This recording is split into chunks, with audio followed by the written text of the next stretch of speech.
What's going on, everybody? I'm your host, Ben Ballion, back with another episode of the Sports Pod. And today, we're not talking Knicks. We're taking a break. We need a day off. We're talking about my New York Mets, because they might have gotten our hopes up early in the year, and they have not looked good at all. I also want to hit a little on them New York Rangers. I don't know a ton about hockey, but I've been watching their playoff run. It's been pretty fun to watch. So I'll get into all of it on the other side of the intro. Hit it. That ball is out of here! Out of here!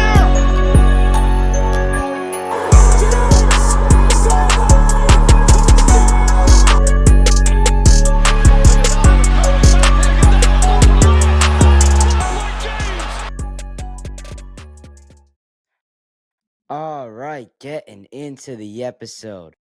The Mets are absolutely horrendous right now. And the first thing my mind goes to is when Francisco Alvarez went down. Repping the number 4 on my back, his City Connect jersey. I got like the full City Connect fit. I got a City Connect sweatshirt over there. Sucks that we can't win in them. The jerseys are fire though. What are we, 0-4, 0-5 in them? But that's besides the point. Alvarez, before he went down, which was the first game we were in LA, we were playing very good ball. We were above 500 at that point. And since then, we've been a sub 500 team. I mean, Alvarez is just, for a young guy, he's so confident, mature for a young ball player. He doesn't make too many mistakes. And then in the batter's box, he knows what to do. Like, he doesn't get up there and just try to hit homers, which is what I think the problem with Pete is right now. Alvarez kind of sits there, hits the ball where it's thrown, gets doubles, gets singles, does basically what the team needs him to do. And when he went down, it's been a whole different team. We haven't looked the same at all, which it just goes to show how much one person can affect the team. Even in a sport like baseball where there's more room for error, I guess, because there's so many people on the team. And every team has a lot of depth. Just like a lot of people on the roster. There's a whole 40-man roster. Like, imagine if they did that in the NBA. The Knicks would be cooking right now. Of course I brought up the Knicks. I can't talk about sports without bringing up the Knicks. Omar Narvaez and Tomas Nido, who's been getting more of the run at catcher, more playing time at catcher. He hasn't been terrible, but he hasn't been good either. Like, Alvarez is so much better. I mean, it's got to only be a couple weeks until he returns now. They said 6 to 8 weeks. That happened. That injury happened. Let's see. It happened on the April 19th.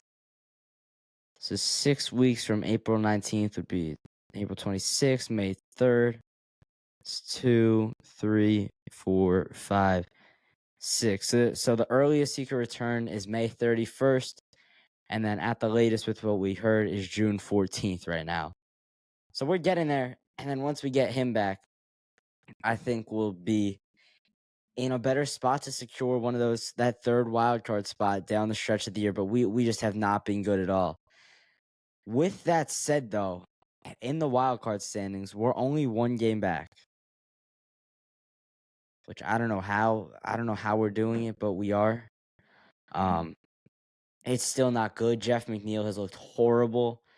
I think it's time to start thinking about Luis Angel Acuna. Luis Angel. I think it's good. Luis Angel Acuna, Ronald's brother. I think he's going to be very good. He's got all the tools. And usually the younger brothers are better, unfortunately. But I hope if he comes up here, it would probably be in July as kind of a break glass in case of emergency situation if we're still 1-2 games back, but we're slipping in the standings and we need a jolt, a boost, kind of what the Yankees did last year with Jason Dominguez, bringing him up after losing 9 in a row as a spark plug. And as I'm talking, Alec Bohm singles in the 6th, JT Realmuto scores. The Mets are still winning. They're probably going to blow this game too, just based on how it's been going right now. I mean, Juan Soto is not coming here, I can tell you that much. I didn't really think he was at all, but like, this is just solidifying it. He's especially since the Yankees are having such a good start. I just can't see him leaving the Bronx. He's been great for them, probably better than advertised, if you can believe that. And it pains me to say it. I'm a huge Mets fan. I mean, this has just not been. This hasn't been good. I thought we were gonna turn. I thought it was turning around once Cohen bought the Mets. Once we had that 101 win season, I thought Buck was the manager of the future. We had our core with Nimmo, Marte, McNeil, Lindor. Just never worked out. I mean, it sucks. I love that we DFA Joey Wendell. I love that we brought back Mark Vientos. But then here's the problem I have with Carlos Mendoza. And before I say anything, I want to preface it with this. He's a young manager. He's going to make mistakes, and it's how he learns. We have to ride with him, but it doesn't mean we can't criticize him. Why is he moving Brett Baty around? Somebody who's finally getting comfortable at third. His defense is so much improved. He looks great over there at third, and he's starting to slump after his hot start. Why move him to second and short? It makes no sense to me. Let him get his legs back under him at least before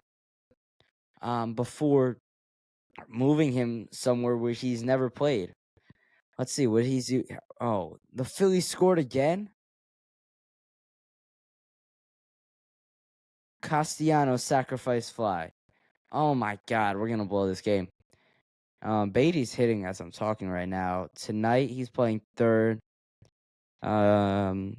He's 1 for 2 with an RBI single, so we'll take that. And they're in the top of the 7th right now.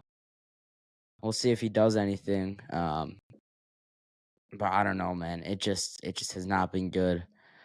Is Vientos playing tonight? Because I don't know why they sent him back down when he came up the first time. He was hitting well. Vientos pinch hitting. Are you coming for an infield? ESPN has it as okay, so they had it as Brett Baty, but Mark Vientos is taking his spot right now. So we'll see what he does. In limited time, he is hitting 455 on the year. Let's see, how many at-bats does he have, though? In the regular season, he's got 11 at-bats. But he's hit. I don't know why we sent him down. He hit that walk-off homer against the Cardinals. His first game back, he was getting he had a couple doubles, I think. I mean, it just made no sense to me. But David Stearns, I feel like we gotta trust him. Because he's gonna come in here, he's gonna be a different style manager than Billy Epler was. And I think we just gotta kind of bear with him and trust him, because I think he's someone who it's not gonna be moves that people want, but he's gonna make the right moves. And if that means trading Pete Alonso at this deadline, absolutely. If it means trading Jeff McNeil, who I don't even know if we're going to be able to trade him at the deadline, that's how much his value has slipped. Similar to Gleyber Torres right now for the Yankees. And if any Yankee fans are saying I can't be talking about the Yankees because I'm a big Mets fan, I'm always locked in on WFA. And I probably listen to 130 Yankee games plus every year.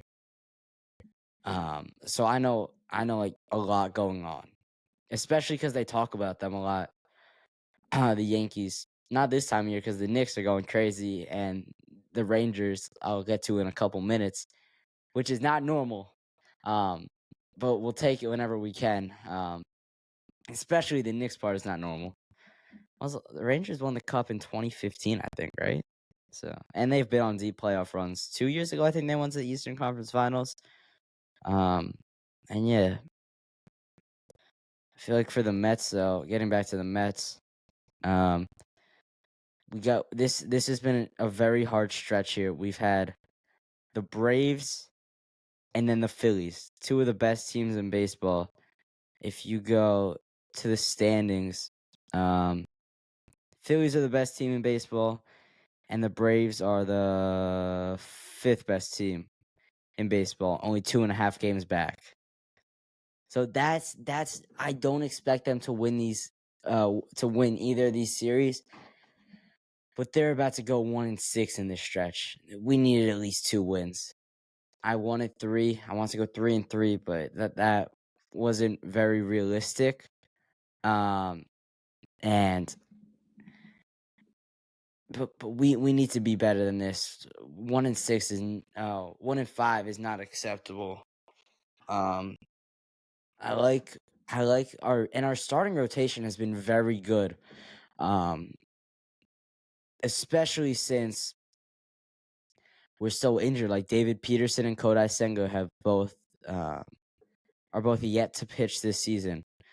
But Luis Severino has been very good. He's gotten back to the Luis Severino we thought we were getting. He leads the team in strikeouts and ERA. His ERA is 3 flat. Jose Quintana just got sent down. Oh no, that was Jose Buto. That was today, option to AAA. And I don't mind it. He hasn't been good in the last couple starts. We gotta keep working. We gotta keep moving through, working through our talent disparity, I guess, because we are not the most talented team by any means, and we are not supposed to be like a 100 win team. We're supposed to be out around 80 to 87 wins at the most. And that's probably where we're going to be, but not if it continues going like this. At the start of the year, when they didn't get a first win in their first 6 games, it was joking and mockery of the Mets. Now it's actually concerning, and it's not good. We need to blow it up. We need to, maybe not right now, but at the deadline, we need to, because this is not good. This is very bad. The Mets are not in a good spot right now for this year. After this year, they're gonna lose Harrison Bader, lose Sevy, who I do want to bring back. Pete Alonso's gonna be gone. Hopefully, Jeff McNeil's gone too. Hopefully, they sign Alvarez if he comes back and produces. But other than that, we still have Nimmo. I don't know how much longer Marte's contract is for, but we do have him for next year, and we are gonna have like a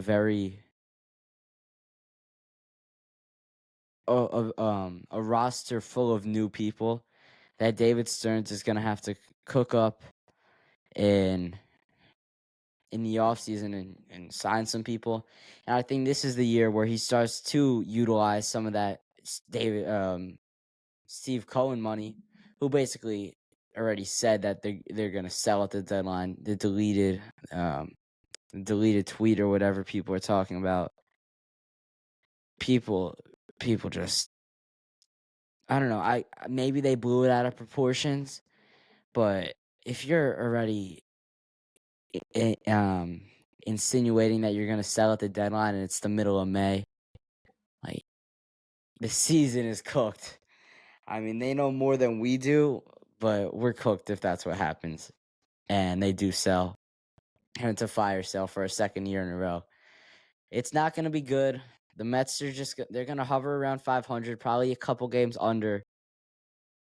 Hopefully not for most of the year, and then after the deadline, hopefully they make a couple trades, get a couple young prospects just like they did last year. I thought Billy Epler had a good deadline, but we need to do something similar this year if we're out of contention already, and we keep falling in this direction. But if we're still in contention, I wouldn't mind keeping Pete, probably trading McNeil, and going half in and not making it so we trade everybody and we're going to be done for the season, but also not keeping players that aren't on team friendly deals and getting some prospects at the same time. So that's what I think is going to happen the rest of the Mets season. As of right now, I will add that I think that they're going to be within 2 games of that third wild card spot, whether they get it or don't get it. Um, but yeah, that's all I have on. That's all I'm gonna talk about for the Mets. But the Rangers now, man, it has been fun to watch. Their special teams has been incredible. I mean, and on the penalty kill, I don't know how. Um, what's his name? I don't know how to pronounce a lot of the names. I'm still trying to figure out who people really are. Um, in hockey because this is like the first time I'm watching. They had one in game 5, I think. Let me find his name. Um, I don't know what these stats mean. I forget. Where's goals? I'll see his name if I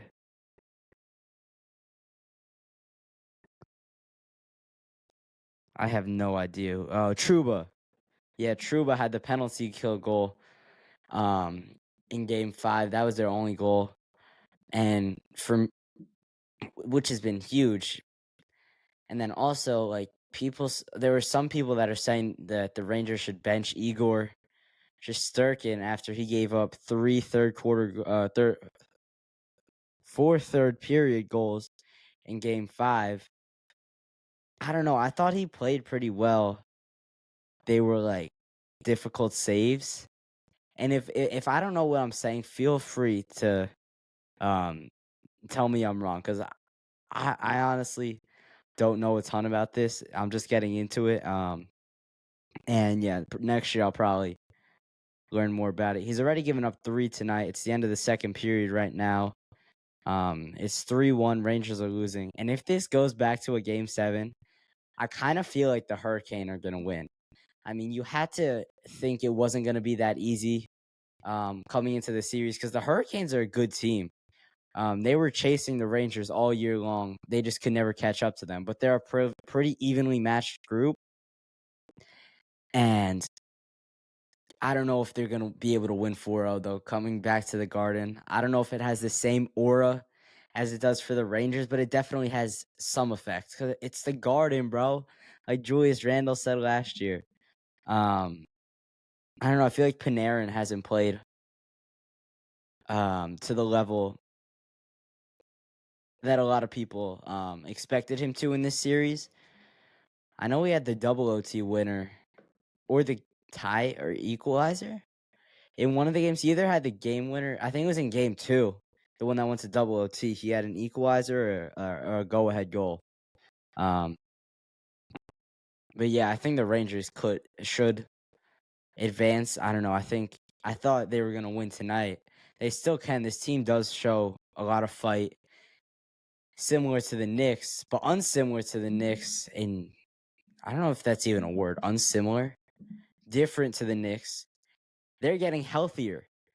They got Heedle back, and he was supposed to be done for the season, which leaves them at an overload of, I think it was forward. Is that what he plays? Let me see. Roster. Defenseman. I don't know. I don't know what he plays.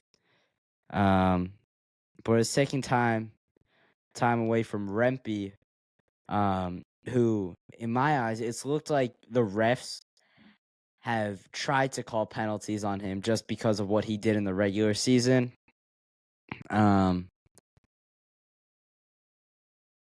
And that the Rangers couldn't really afford to have him on the ice because every time he went on, it would be a penalty in 30 seconds. Even though their penalty kill is very good, it's just too hard to do that a sustained amount of time. See, I think the Mets will finish within 2 games of the third wild card spot. I think the Rangers are going to the Cup Finals if they get past this round. All right, I'm Ben Bowing, and that's gonna do it for this episode of Sports Pod. I'll talk to you soon.